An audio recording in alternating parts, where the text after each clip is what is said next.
I've always believed in the importance of routine. I liked knowing what was coming next, planning out my day, even if my job wasn't exactly predictable. Being a construction site manager meant long hours and constant stress. Deadlines, inspections, keeping people on track. It didn't leave much room for anything else, least of all spontaneity. Rachel, my wife, she's the opposite. She thrives on unpredictability, on those moments when life throws you a curveball. I suppose that's one of the reasons I fell for her in the first place. Her ability to shake up my world, to remind me that not everything had to be controlled. But lately, things had been different. We'd been different. The past few months had been tough. She was working overtime as a graphic designer, deadlines piling up, the pressure suffocating her.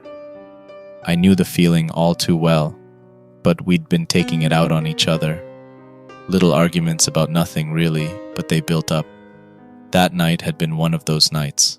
A minor disagreement about dinner had turned into a tense silence, the kind that gnawed at both of us, and I could see it in her eyes. That look of frustration, disappointment. We weren't connecting anymore, not like we used to. She'd suggested the drive as a way to break the tension. It was something we used to do when we were dating, get in the car late at night and just go. No destination, no plan, just the road ahead. I hadn't wanted to at first, but when I saw the look on her face, I knew it was her way of trying to bring us back to something familiar, something comfortable. So, we left our apartment a little after midnight, with nothing but the open road in front of us. We didn't talk much at first. The car's engine hummed softly beneath us, the low glow of the dashboard lights casting shadows across Rachel's face as she stared out the window. I glanced at her every so often, wondering if she was thinking the same thing I was, that we needed this. We needed a reset, a way to step outside the mess of work, stress, and arguments that had taken over our lives. As we drove, the city began to fall away, replaced by long stretches of a highway that seemed to stretch endlessly into the night. There was something peaceful about it, something almost hypnotic.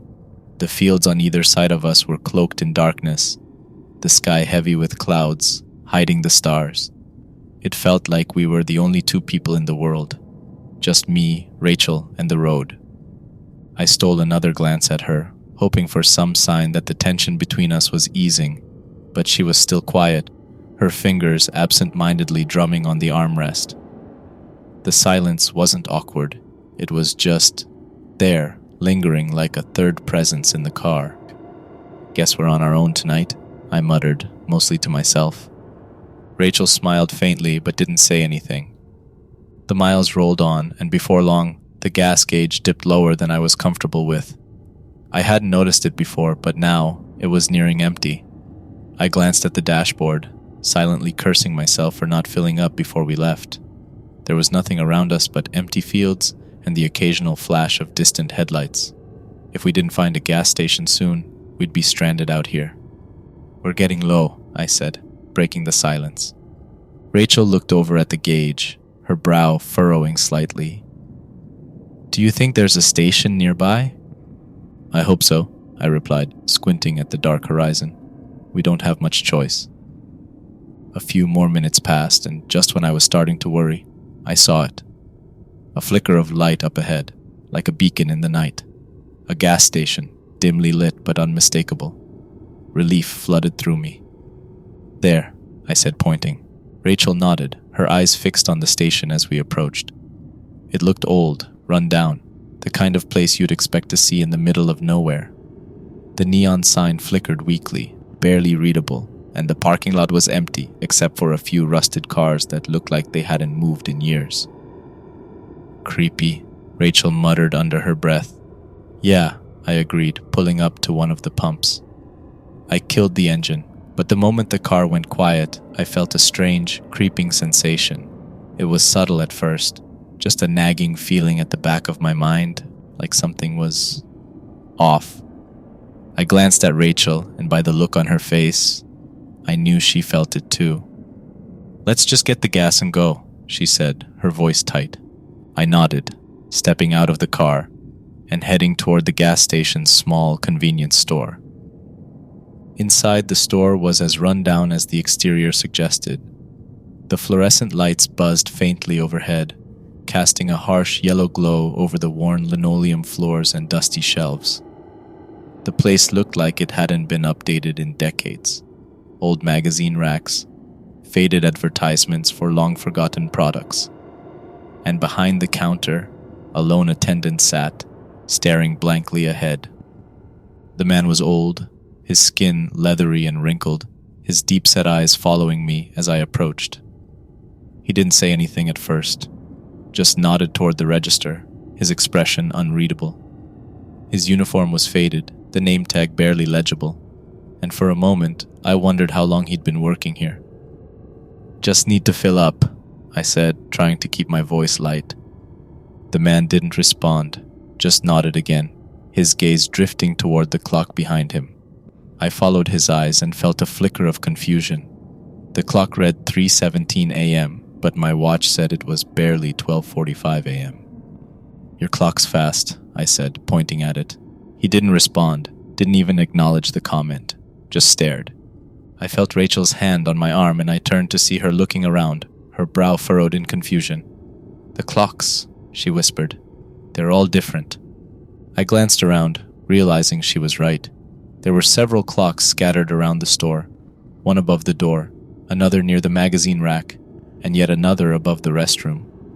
Each one showed a different time: 8:22 p.m., 2:05 a.m., 12:01 a.m. The one above the restroom was flashing, like it had reset itself. "Must be broken," I muttered. Something was wrong. The air in the store felt heavy, thick with something I couldn't quite place. I handed over the cash to the attendant, who barely seemed to acknowledge the transaction. As we turned to leave, I heard him mutter something, just barely audible, like a breath carried by the wind. "You've been here before." I stopped, turning back to him. "What did you say?" The man didn't respond.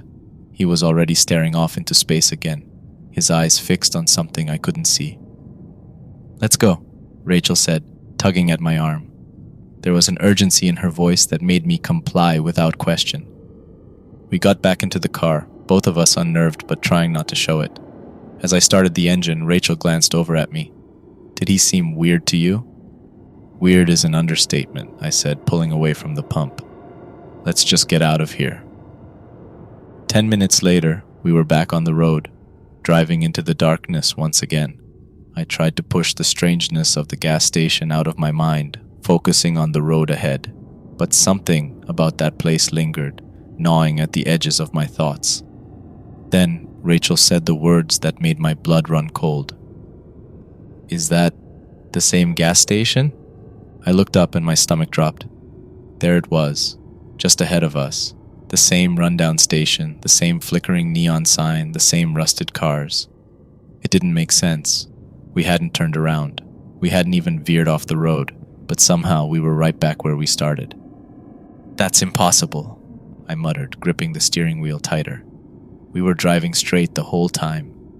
Rachel's face had gone pale. "Mark, what's happening?" I didn't have an answer.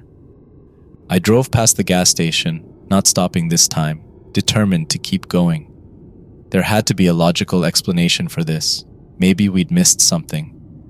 But as we drove further, the unsettling feeling only grew. The road stretched on, endless and dark, but no matter how far we went, we kept coming back to that same gas station. Again and again, I tried to shake it off. It had to be a mistake. Maybe I'd missed a turn without realizing. But deep down, I knew that wasn't it. The creeping dread in the pit of my stomach told me this was something else, something I didn't want to acknowledge. I took a deep breath and gripped the steering wheel harder, trying to sound calm for Rachel's sake. We must have made a wrong turn. I'll try a different route. "Mark," Rachel whispered, her voice tight with fear. "We didn't make a wrong turn." Her words hung in the air, thick and unsettling. She was right. We hadn't made any turns at all. We'd been driving straight. Without saying anything else, I kept driving, passing the gas station and pushing the car forward. The tension between us was palpable, the silence between us loaded. I could feel Rachel's eyes on me, could sense the unspoken question she was too afraid to ask. The road stretching endlessly in front of us. The sky was still overcast, thick clouds blotting out any light from the stars or moon. The only illumination came from our headlights, cutting a narrow path through the dark, and the occasional flicker of headlights from distant cars, always far off, always disappearing as quickly as they came. And then, after what felt like an eternity, the gas station appeared again. I slammed on the brakes, the car skidding slightly as it came to a halt. We were both staring at the flickering neon sign, the rundown pumps, the rusted cars that hadn't moved. It was the same gas station. "It's not possible," I muttered under my breath, my voice sounding hollow even to me. Rachel's breathing had quickened. "Mark, what the hell is happening? We've been driving straight for over 10 minutes. How are we back here again?" I didn't have an answer. My mind was racing, trying to make sense of it, but there was no logic to this. Nothing that made any sense. I glanced at the dashboard, hoping for something, anything, that could explain what was happening. But then I noticed the time. My watch read 1:10 a.m. "Rachel, check your phone again," I said, my voice tight. She pulled it out and looked at the screen. "It says 4:30, but that doesn't make sense. It's only been like 10 minutes since we left the gas station." The dread that had been simmering beneath the surface flared into full-blown panic. "The clocks in the store were wrong too," I said, more to myself than to her.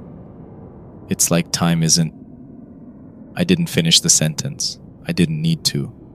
Rachel was staring at the radio now, her eyes wide. "Mark," she whispered, "listen."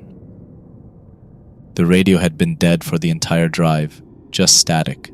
But now, through the crackling interference, I could hear something. A voice, faint at first but growing clearer, like it was fighting through the static to reach us. And it was saying our names. "Mark, Rachel." The voice was distorted, warping in and out, but it was unmistakable. It was Rachel's voice. She recoiled in her seat, her face going pale. I reached for the dial, turning the radio off. The voice vanished, but the silence it left behind was somehow worse. We sat there for a long moment, both of us too stunned to speak.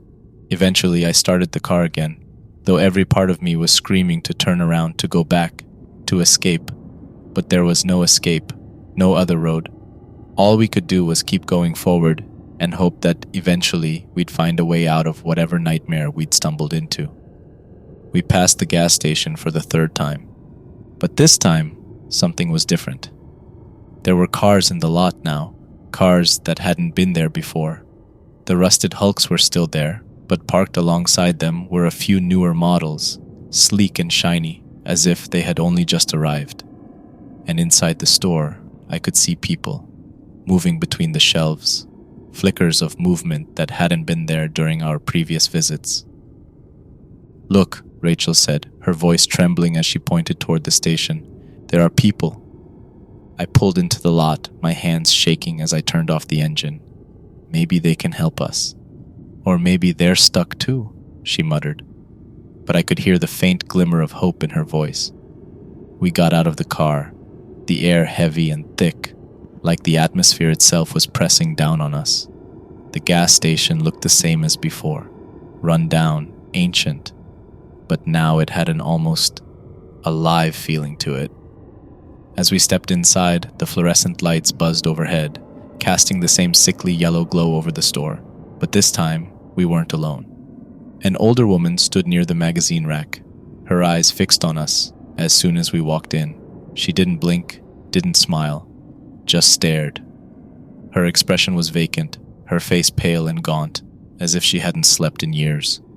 At the counter, a tall, thin man was purchasing a candy bar. I watched as he handed over the cash, then immediately unwrapped the bar and took a bite. Then, without saying a word, he walked back to the shelves, picked up the same candy bar, and walked back to the counter to buy it again. It was like they were stuck on a loop, repeating the same actions over and over, unaware of anything outside their own small, repetitive world. Rachel's grip tightened on my arm. Something's wrong with them. Yeah, I whispered, my eyes darting around the store. Let's just ask if they've seen anything. As I approached the man at the counter, I opened my mouth to ask him something. Anything that might give us a clue about what was going on. But before I could say a word, he slid another dollar across the counter, bought the same candy bar he'd already purchased, and without so much as glancing in my direction, he turned and walked toward the door. I watched him leave, my pulse quickening with a sense of unease. The door jingled as he stepped outside, and through the dingy glass, I saw him make his way to an old, beat-up car parked at the far end of the lot. He moved slowly, methodically. Rachel was standing beside me, staring too. "Mark, what's wrong with him?" "I don't know," I whispered, not taking my eyes off the man. He reached his car, his hand gripping the door handle. But then, just like that, he was gone. Not gone as in he got in the car and drove away. He disappeared, vanished. One moment, he was there. The next, he wasn't. Like he'd been erased from existence. Rachel gasped, stepping closer to me, her hand gripping my arm. Did you see that?" I nodded, too stunned to speak. We stood frozen, staring at the spot where the man had been just moments before. I half expected to see him reappear, maybe stepping out from behind the car or from the shadows. But the lot remained eerily still. Empty. "What the hell?" I muttered, taking a step back toward the door. My hand instinctively went to the handle, ready to leave. But then I heard it. The soft shuffle of feet behind us. The same man was walking toward the counter again. My blood ran cold. He emerged from one of the aisles, his expression blank as before, the same candy bar in his hand. He approached the counter like he hadn't just vanished outside, like he hadn't left the store at all. His movements were identical, his gait deliberate, as if he was repeating the same action, caught in some unending loop. The attendant didn't say a word. He didn't even look surprised. He just took the dollar, slid the candy bar across the counter, and the man turned to walk away, heading right back toward the door. I felt my heart pounding in my chest, trying to make sense of what I was seeing. Rachel tugged at my sleeve. "Mark, what's happening? Is this real?" Before I could answer, the door to the gas station jingled again. My breath hitched as I turned to see who had entered. It was the old woman from before, the one who had been standing by the magazine rack, staring at us earlier. Except now, she was walking in through the door, like she had never been inside the store. Her pale, wrinkled face remained expressionless as she made her way past us, her slow footsteps dragging across the floor. But instead of heading to a different part of the store, she walked right back to where she had stood before, near the magazines, and resumed her position, her eyes once again locking onto us, unblinking. The man at the counter finished his transaction, and just like before, he stepped outside. I watched him carefully this time, my stomach twisting in knots as he made his way to his car.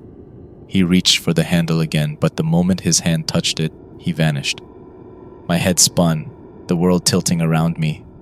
None of this was making any sense. Rachel's grip tightened around my arm, and when I turned to look at her, I could see the panic rising in her eyes. "Mark, we need to get out of here, now." But before we could, I spotted something that made my heart stop. A photo board hanging near the back of the store. At first glance, it looked like a typical bulletin board, the kind you'd see in any small-town shop. Pictures of regular customers, snapshots of smiling faces. But as I got closer, my breath caught in my throat. There among the photos was a picture of Rachel and me, standing by our car. The photo had tonight's date written beneath it. "Rachel," I called, my voice shaking. She came to my side, her eyes widening as she saw the picture. That's not possible. We didn't take any pictures." I stepped back, my heart pounding in my chest. The more I looked, the more I began to recognize the faces in the other photos. Some were people I hadn't seen in years, old friends from high school, and a neighbor who disappeared without a trace. and all of them had dates beneath their photos, dates that didn't make sense, dates that hadn't happened yet. We ran for the door, both of us breathless with panic. But as we stepped outside, the gas station seemed to warp, the lights dimming, the air thickening. I glanced around, trying to make sense of it, but the world felt wrong, like reality itself was stretching, bending. "Mark," Rachel said, her voice barely above a whisper, "I don't think we can leave." Her words echoed in my head, chilling me to the bone. I wanted to deny it, wanted to tell her she was wrong, that we just needed to keep trying. But deep down, I knew she was right. We were trapped, caught in some kind of loop, and every attempt to escape only brought us back to the same place. Maybe there's something in the back office, some kind of clue, something that can explain this. Together, we ran around the side of the building, heading for the small office at the back of the station. The door was unlocked, and inside we found an old desk, cluttered with papers and logbooks. I rifled through the drawers, hoping for something, anything that would make sense of this nightmare. Then I found it, an old logbook, dated decades ago. The entries were short, scribbled hastily, but the more I read, the more my heart raced. Each entry detailed strange occurrences at the gas station, time distortions, customers trapped in loops, people who vanished without a trace, and the last entry made my blood run cold. It mentioned a couple who had died in a car accident after driving around the gas station at night. The entry was signed with our names. I stumbled back from the desk, the weight of it all crashing down on me. "Rachel!" But before I could finish, the radio in the office crackled to life. The same distorted voice, Rachel's voice, came through the speakers, announcing a car crash involving a young couple. The description of the car was ours. The names were ours. As the broadcast continued, it became clear. We were the couple in the report. We were the ones who had crashed. At this point, we decided to go back inside the gas station and try to figure out what was happening. I pushed open the glass door, hearing the faint jingle of the bell overhead. The air inside felt different this time. Stale, colder, like it had been left untouched for years. But when we stepped inside, something wasn't right. The clerk, the old man with the leathery skin and deep-set eyes, was gone. In his place stood another attendant, a younger guy, maybe in his mid-20s. He wore a modern uniform with a name tag that read Danny pinned to his chest, and his expression was more lively but no less unsettling. He glanced up as we entered, flashing a customer service smile that didn't reach his eyes. "Can I help you folks?" he asked, his voice too cheery for the atmosphere in the room. I stopped in my tracks, my head spinning with confusion. "Where's the other guy? The older man?" I asked, glancing around the store as if he might be hiding somewhere. The clerk's smile faltered for a second, his eyes narrowing ever so slightly. "Older man?" he repeated. "I've been working here all night. There's no one else." Rachel's grip tightened on my arm. I could feel the tremble in her fingers, the same fear that was creeping up my spine. "Mark, this isn't right," she whispered, her voice barely audible. I nodded, trying to keep my composure, but the strangeness of it all was starting to wear me down. "We need to use the bathroom," I muttered, more as an excuse to get away from the eerie conversation. I didn't know why I said it. Maybe I just needed a moment to think, to catch my breath, to figure out what the hell was happening. The clerk nodded, pointing toward the back of the store. Down the hall, last door on the right. I led Rachel through the narrow aisle toward the restroom, my mind racing with 1,000 thoughts at once. The fluorescent lights buzzed overhead, casting an unnatural glow on the shelves of outdated magazines and dusty snacks. Everything about this place felt wrong, like it had been frozen in time, detached from reality. We reached the restroom, and I pushed the door open. The smell hit me first, a sharp, musty odor that made my stomach turn. It smelled like something had been rotting inside, though the room itself looked clean, sterile in a way that didn't match the rest of the gas station. Rachel hovered in the doorway as I stepped inside, the harsh light making the tiles look almost gray. There was something unsettling about the silence in here, a kind of heaviness that pressed down on my chest, making it hard to breathe. Then I saw the writing. Scrawled across the walls in black marker were messages, hundreds of them, overlapping and crisscrossing each other. Some of the words were faded, barely legible, while others were fresh, the ink still sharp and stark against the white tile. No one leaves. It never ends. The words sent a shiver down my spine and my breath caught in my throat. I took a step closer, running my fingers over the writing, feeling the rough texture of the ink beneath my skin. Rachel gasped behind me. "Mark, what is this?" I shook my head, swallowing hard. "I don't know, but we need to get out of here." Rachel and I hurried out of the restroom, the eerie messages echoing in my mind. The clerk at the counter was still there, but his cheery demeanor had faded. His eyes tracked our movements as we made our way toward the exit, his expression unreadable. We didn't speak to him. We didn't say anything at all. I just pushed open the door and we rushed back to the car, our hearts pounding in unison. Rachel climbed into the passenger seat, her breaths coming in short, shallow gasps. "Mark, what's going on? How are we? Why does it feel like we're stuck here?" I shook my head, starting the car. "I don't know, but we're leaving. Now." I pulled out of the parking lot, the tires skidding slightly on the gravel as I sped onto the empty road. The night seemed darker now, the sky a suffocating blanket of clouds that blotted out the stars. I could feel Rachel's eyes on me, her fear palpable, but I couldn't bring myself to look at her. I needed to focus on getting us out of here. For a while, the road stretched ahead of us, the gas station fading into the distance behind us. I glanced at the dashboard. The clock had reset again, this time reading 3 a.m., but my watch still said it was just after midnight. None of it made sense, but then something shifted. I didn't notice it at first, but the darkness began to lift, the edges of the road becoming more visible. Streetlights appeared in the distance, the faint outlines of buildings coming into view. The city. We were almost home. Relief washed over me like a wave.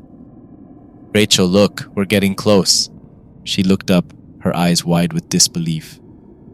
"We made it." I didn't respond, too focused on the road ahead. The familiar streets of the city began to appear, storefronts, gas stations, the outline of our apartment building in the distance. For the first time in hours, I felt like I could breathe again. We pulled into the parking lot of our apartment complex, and I let out a long, shaky breath. The tension in my chest began to loosen, and the fog that had clouded my mind started to clear. We were home.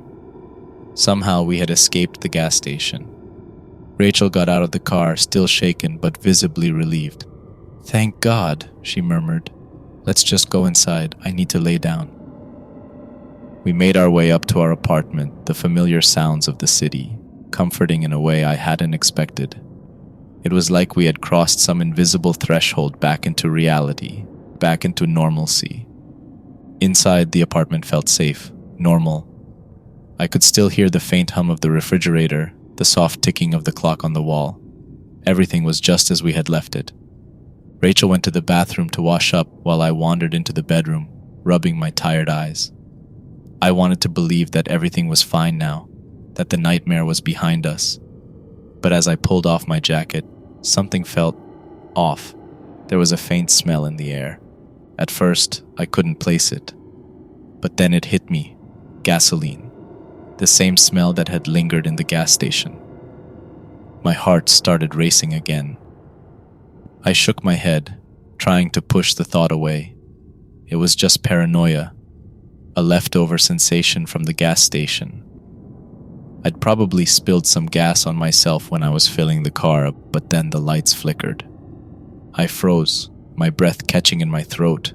The smell of gasoline grew stronger, and the clock on the wall suddenly began to spin, the hands moving rapidly, as if time itself was coming unhinged. "Rachel," I called, my voice trembling. She stepped out of the bathroom, her face pale. "Mark, something's wrong." The lights flickered again, plunging the room into brief darkness before flickering back to life. And then I heard it, a faint, familiar jingle, the sound of a bell. I turned slowly toward the front door, my stomach twisting into knots. It was the thin, tall man entering the apartment. The smell of gasoline was overpowering now, and as the light flickered again, I found myself inside the gas station again, alongside Rachel. We weren't in our apartment anymore. As the fluorescent lights flickered overhead, I felt an overwhelming sense of dread. Rachel clutched my arm, her nails digging into my skin, as we both slowly made our way toward the front windows. We pressed our faces to the glass, the world outside blurry in the dim light. For a moment, all I saw was the empty parking lot, the stillness of the night surrounding us. But then, just beyond the edge of the lot, through a thin line of trees, I saw something that made my blood run cold. Our car. It was there, crumpled against a tree, the front end smashed in. Steam billowed from the hood, and the headlights were shattered, casting weak beams of light across the ground. I blinked, trying to process what I was seeing. And then I saw us, Rachel and I, still inside the car, slumped over, unmoving. Red and blue lights flashed in the distance as an ambulance pulled up, paramedics rushing toward the wreckage. A police officer stood nearby, speaking into his radio, his face grave. The scene was chaotic, surreal. We watched in stunned silence as the paramedics opened the car doors, pulling out our limp bodies, our faces pale and lifeless. Our bodies lay broken and still, surrounded by the flashing lights of a world we couldn't return to.